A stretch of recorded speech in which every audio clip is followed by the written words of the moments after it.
Қайырлы күн достар, сіздермен бірге Сұлушаш. Бүгін сіздермен дәмі ерекше, әрі жасалу жолы оңай, өте дәмді шығатын карамельный пирогты дайындайтын боламыз. Видеоны міндетті түрде соңына дейін қарап, каналға тіркелуді, лайк басып, комментарий жазуды ұмытпаңыздар, және видеоны достарыңызбен бөлісіп қойыңыз. Барлық керекті заттардың құрамын және көлемін описаниеда қалдыратын боламын. Ең алдымен жұмыртқамызды ыдысымызға салып аламыз. Одан кейін қантты салып, жақсылап араластырамыз. Жұмыртқамыз ағарғанша араластыратын боламыз. Кейін үстіне бөлме температурасындағы сары майымызды саламыз. Одан кейін ұнымызға қопсытқышымызды қосып, електен өткізіп, ұнымызды қосатын боламыз. Мен тағы да қаймақ қостым. Сол кезде қамырымыз өте жұмсақ болып шығады. Кейін барлығын қолдың көмегімен қамыр араластыратын боламыз.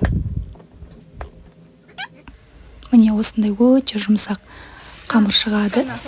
Қамырымызды салафанға салып, салқын жерге жарты сағатқа қоямыз. Енді начинкасын дайындайтын боламыз. Ол үшін 20% дүкеннің қаймағы және вареная сгущенка, одан кейін 2 жұмыртқа, сосын кукурузный крахмал керек болады. Барлығын жақсылап біркелкі массаға келтіреміз.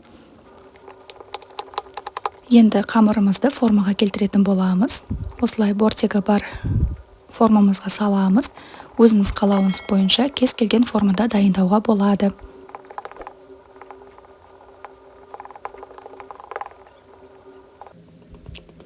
Кейін қамырымыздың түбі көтеріліп кетпеу үшін осылай шанышқының көмегімен тесіп шығамыз.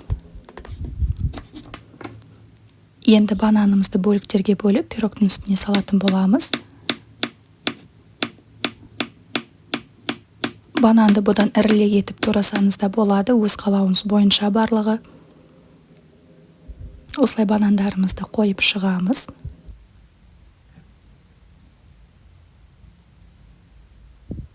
Начинкамыз осындай болып шығады. Барлығын біркелкі массаға келтіріп араластырасыз міндетті түрде. Одан кейін форманың үстіне құятын боламыз. Начинкасын біркелкі қалыпқа келтіреміз.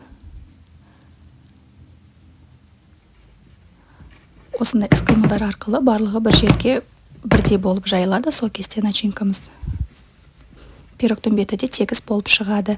Қызып тұрған пешімізде 200 градуста 30-35 минуттай пісірдім. Бірақ сіздің пешіңіздің ерекшелігіне байланысты басқаша уақытта пісуі мүмкін. Пирогымызды піскеннен кейін міндетті түрде суығаннан кейін формасынан түсіреміз де, кейін салқын жерде кем дегенде 2 сағаттай суы керек. Сол кезде ортасы қатып, пирогыңыз әдемі болып шығады. Міне пирогтың ортасы осындай, көріп тұрғандарыңыздай өте әдемі, дәмі де өте ерекше. Міндетті түрде дайындап көріңіздер. Сіздерге міндетті түрде ұнайды. Сіздермен бірге болған Сұлушаш ас болсын.